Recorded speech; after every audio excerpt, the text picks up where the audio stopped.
प्राचीन भारत में हिमालय की तलहटी में एक रमणीय राज्य था जिसका नाम था सूर्यवंशपुर। ये राज्य अपनी प्राकृतिक सुंदरता, समृद्ध संस्कृति और भगवान सूर्यनारायण के प्रति अटूट भक्ति के लिए प्रसिद्ध था। राज्य के राजा विक्रमादित्य और रानी सुधा के शासन में प्रजा सुखी और समृद्ध थी, लेकिन उनकी सबसे बड़ी कमी थी संतान। वर्षों तक प्रजा और राज परिवार ने संतान प्राप्ति के लिए प्रार्थनाएं की। एक रात रानी सुधा ने सपने में एक दैवीय प्रकाश देखा। उस प्रकाश में एक देवी प्रकट हुई, जिन्होंने कहा, सुधा, तुम्हारी भक्ति से प्रसन्न होकर मैं तुम्हें 2 पुत्रियां दूंगी।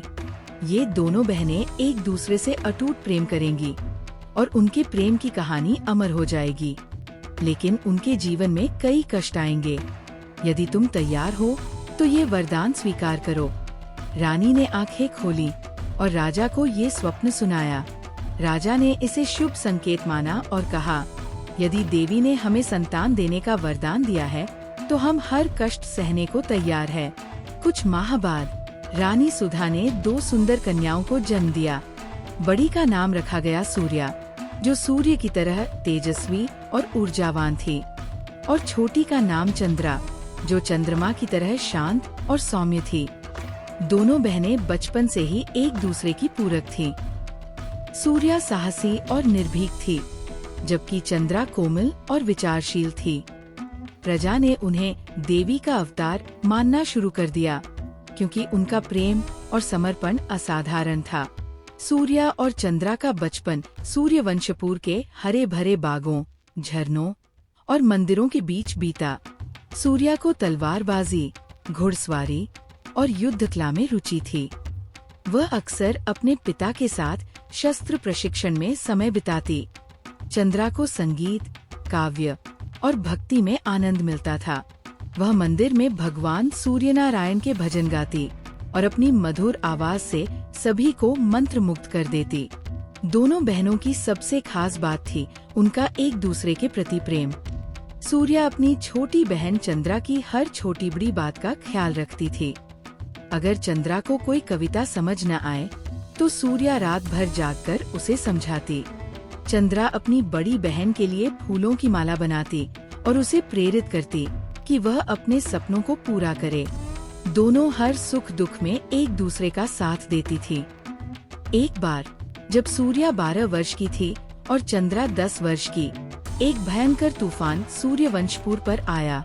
नदियां उफान पर थीं और गांव के कई घर बह गए। सूर्या ने देखा कि एक छोटा बच्चा नदी के तेज बहाव में फंस गया था। बिना सोचे वह नदी में कूद पड़ी। चंद्रा किनारे पर खड़ी थी और डर से कांप रही थी, लेकिन उसने हिम्मत जुटाई और अपने गले का दुपट्टा सूर्या की ओर फेंका। सूर्या ने दुपट्टे को पकड़ा, बच्चे को किनारे तक लाई और दोनों बहनों ने मिलकर उसे बचा लिया।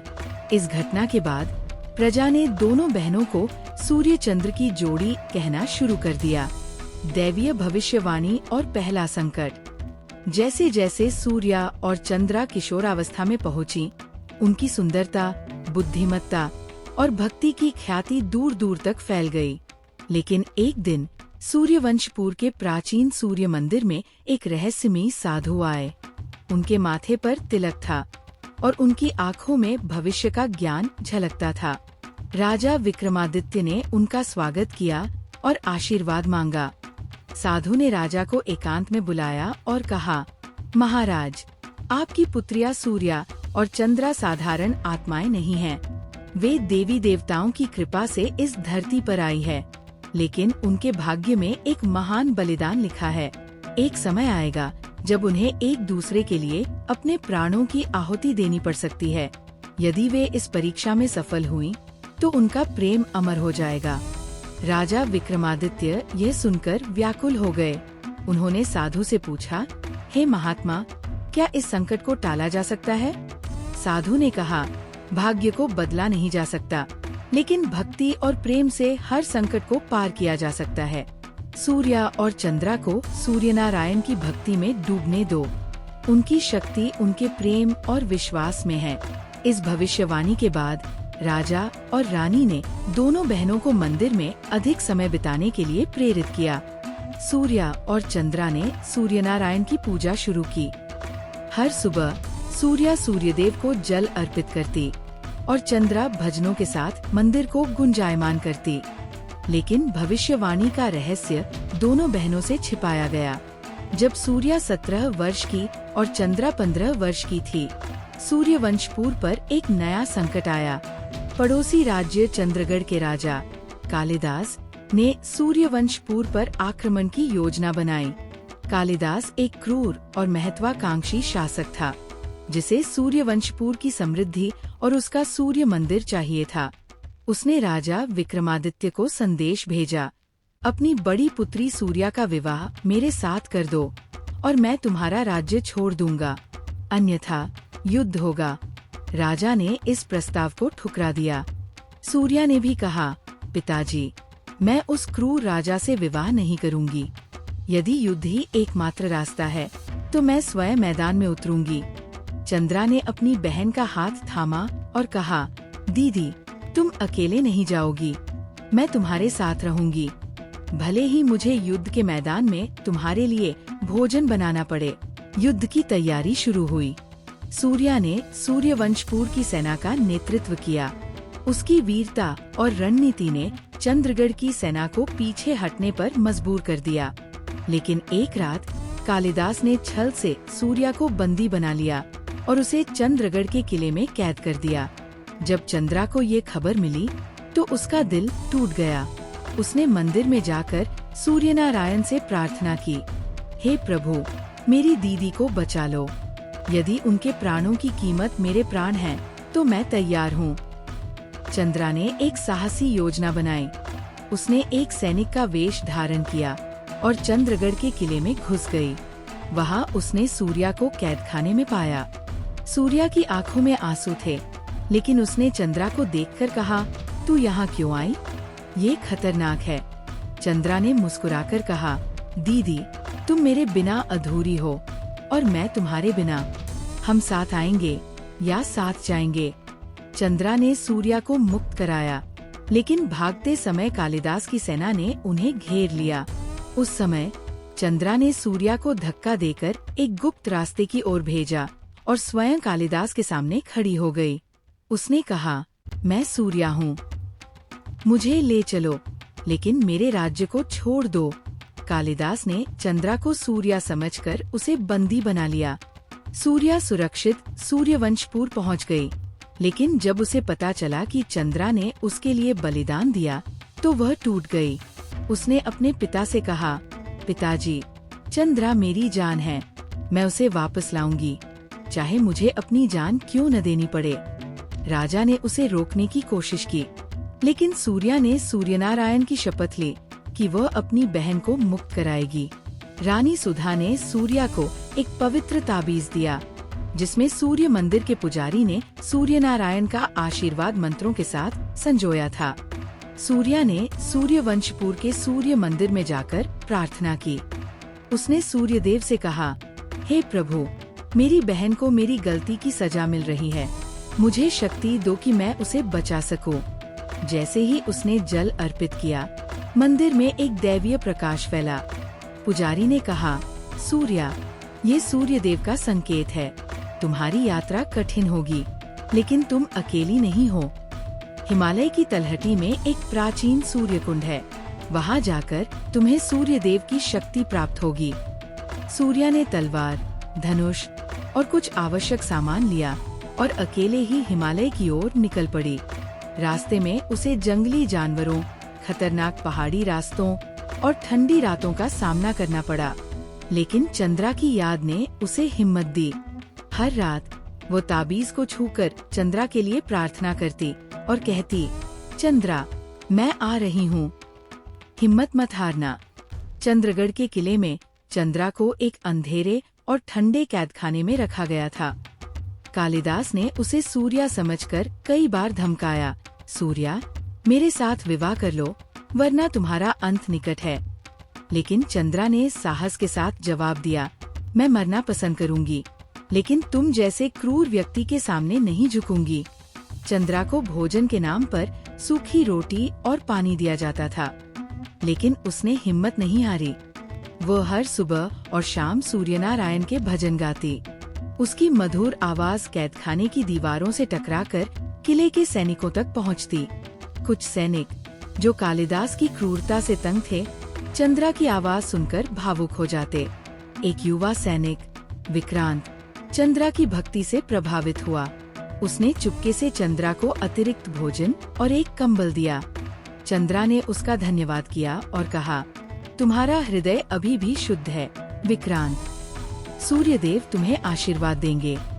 चंद्रा को विश्वास था कि सूर्या उसे बचाने आएगी। वह हर रात अपने मन में सूर्या से बात करती। दीदी, मैं तुम्हारा इंतजार कर रही हूँ। तुम जहाँ भी हो, सुरक्षित रहो। कई दिनों की कठिन यात्रा के बाद सूर्या हिमालय की तलहटी में सूर्यकुंड पहुँची। यह एक पवित्र सरोवर था, जिसके चारों ओर प्राचीन सूर्य मूर्तियाँ थी। सरोवर का पानी सूर्य की किरणों में चमकता था, मानो स्वयं सूर्यदेव वहाँ विराजमान हों। सूर्या ने सरोवर में स्नान किया और सूर्यनारायण की पूजा की। उसने अपने ताबीज को सरोवर में डुबोया और प्रार्थना की, हे सूर्यदेव, मेरी बहन को बचाने के लिए मुझे मार्ग दिखाए। तभी सरोवर से एक तेज प्रकाश निकला और एक दैवीय स्त्री प्रकट हुई। वह सूर्यदेव की शक्ति, देवी आदित्या थी। उनकी आंखों में करुणा और तेज था। उन्होंने कहा, सूर्या, तुम्हारा प्रेम और भक्ति मुझे यहाँ खींच लाई। चंद्रा को बचाने के लिए तुम्हें एक कठिन परीक्षा देनी होगी। कालिदास ने एक राक्षस, महिषासुर के अवशेष से शक्ति प्राप्त की है। वह सूर्यनारायण के मंदिर को नष्ट करना चाहता है। तुम्हें चंद्रा को बचाने के साथ साथ उस राक्षसी शक्ति को भी हराना होगा। सूर्या ने पूछा, देवी, मुझे वो शक्ति कहाँ मिलेगी?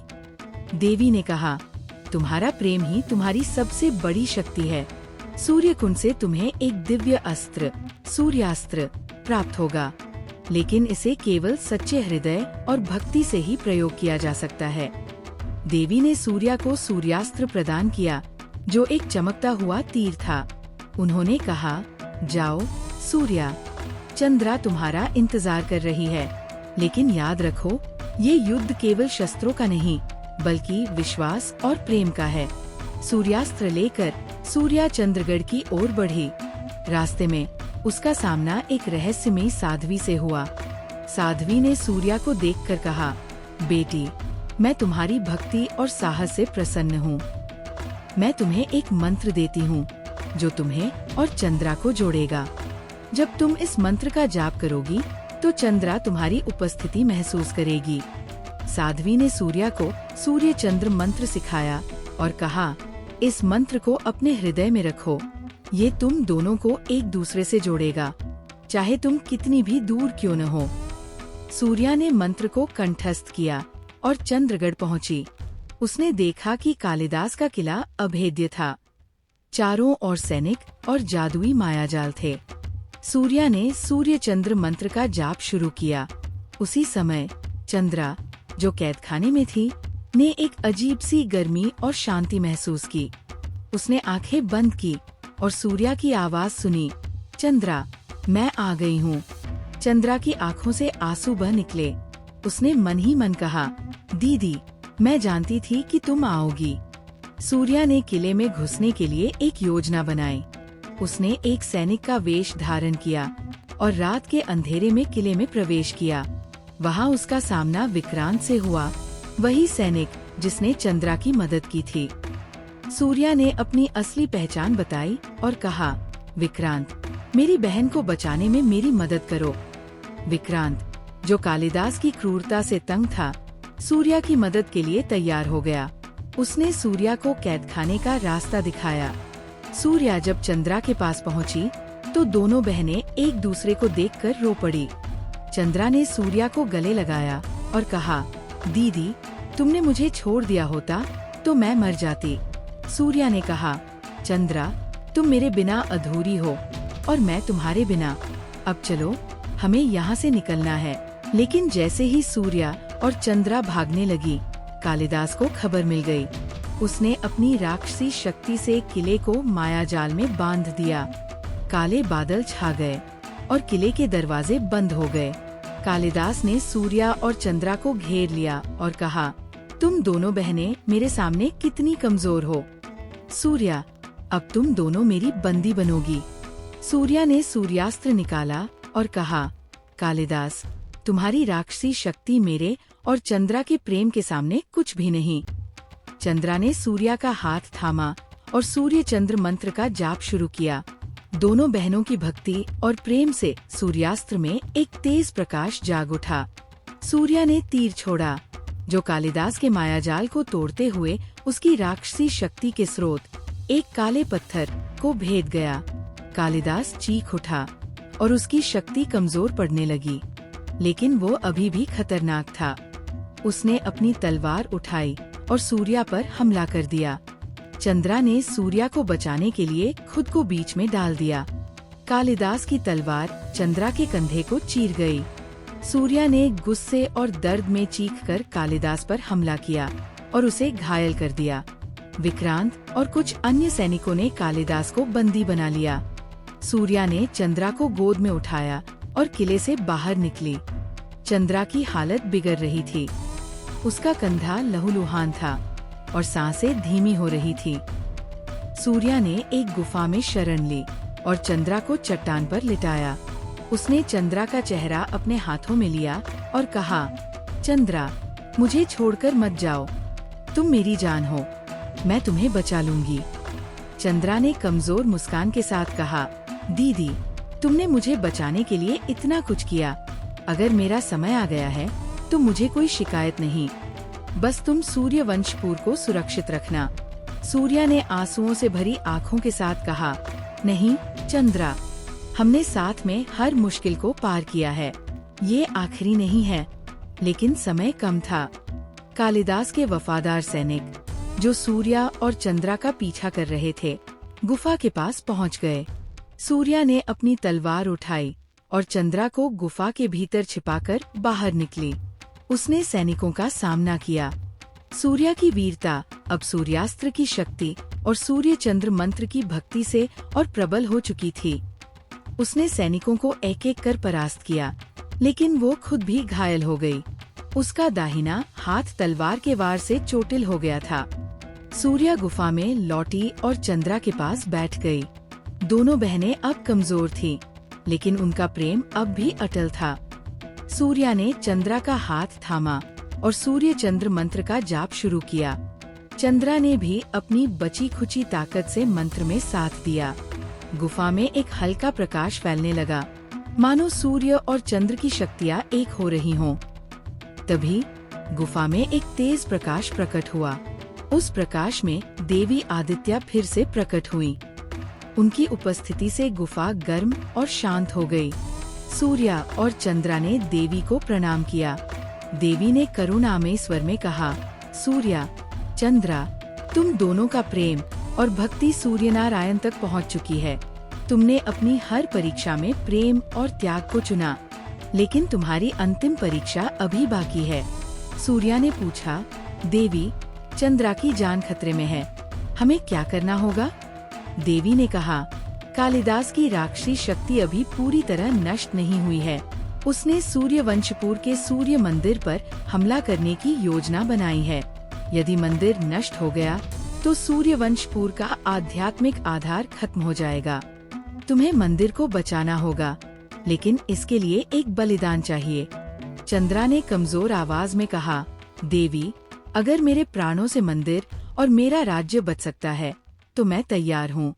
सूर्या ने तुरंत कहा, नहीं चंद्रा, अगर बलिदान देना है तो मैं दूंगी। तुम मेरे बिना जी सकती हो, लेकिन मैं तुम्हारे बिना नहीं।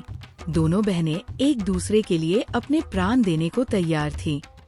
देवी आदित्य ने मुस्कुराकर कहा, तुम दोनों का प्रेम ही तुम्हारी सबसे बड़ी शक्ति है। बलिदान का अर्थ केवल प्राण देना नहीं, बल्कि अपने अहं, भय और स्वार्थ को त्यागना भी है। तुम दोनों को एक साथ सूर्य मंदिर पहुंचना होगा। वहां सूर्यास्त्र और सूर्य चंद्र मंत्र की शक्ति से तुम कालिदास की राक्षसी शक्ति को हमेशा के लिए नष्ट कर सकती हो। देवी ने सूर्या और चंद्रा को आशीर्वाद दिया। उनके स्पर्श से चंद्रा का घाव ठीक होने लगा और सूर्या की चोटों में भी राहत मिली। लेकिन देवी ने चेतावनी दी, समय बहुत कम है। सूर्यवंशपुर पर हमला शुरू हो चुका है, तुम्हें जल्दी पहुंचना होगा। सूर्या और चंद्रा ने गुफा से बाहर निकलकर सूर्यवंशपुर की ओर प्रस्थान किया। रास्ते में उन्हें विक्रांत मिला, जो चंद्रगढ़ के कुछ विद्रोही सैनिकों के साथ आया था। विक्रांत ने कहा, सूर्या, चंद्रा, मैंने कालिदास की सेना के खिलाफ विद्रोह कर दिया है, हम तुम्हारे साथ हैं। सूर्या ने उसका धन्यवाद किया और कहा, विक्रांत, तुम्हारा साहस सूर्यदेव के आशीर्वाद का प्रतीक है। चलो, हमें मंदिर बचाना है।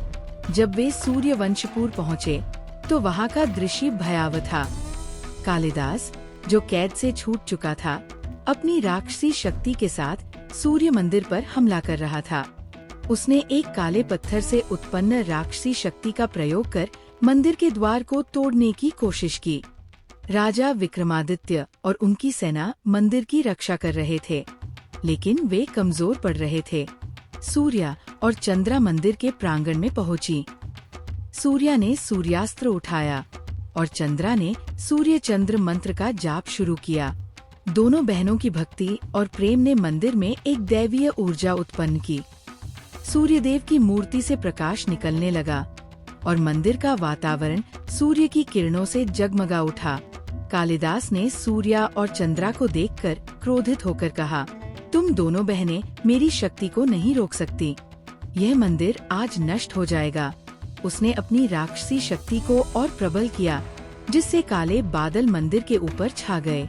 लेकिन सूर्या ने निर्भीक होकर कहा, कालिदास, तुम्हारी शक्ति अंधकार की है, लेकिन हमारा प्रेम और भक्ति सूर्य की रोशनी है। तुम हारोगे। सूर्या ने सूर्यास्त्र को तानकर कालिदास की राक्षसी शक्ति के स्रोत काले पत्थर पर निशाना साधा। चंद्रा ने मंत्र का जाप और तेज किया। दोनों बहनों की एकजुट शक्ति ने सूर्यास्त्र को एक अग्निपुंज में बदल दिया। तीर ने काले पत्थर को चूर चूर कर दिया और राक्षसी शक्ति नष्ट हो गई। कालिदास चीखता हुआ जमीन पर गिर पड़ा। उसकी शक्ति खत्म हो चुकी थी, लेकिन युद्ध अभी खत्म नहीं हुआ था। कालिदास ने अपनी आखिरी ताकत से एक जहरीला तीर सूर्या की ओर छोड़ा। चंद्रा ने यह देखकर सूर्या को धक्का दिया और तीर अपने सीने में ले लिया। सूर्या चीख उठी, चंद्रा, नहीं। चंद्रा जमीन पर गिर पड़ी और उसका शरीर ठंडा होने लगा। सूर्या ने चंद्रा को गोद में उठाया और सूर्य देव से प्रार्थना की, हे प्रभु, मेरी बहन को बचा लो। अगर उसकी जान की कीमत मेरी जान है तो मुझे ले लो। मंदिर में फिर से प्रकाश फैला और सूर्यनारायण स्वयं प्रकट हुए।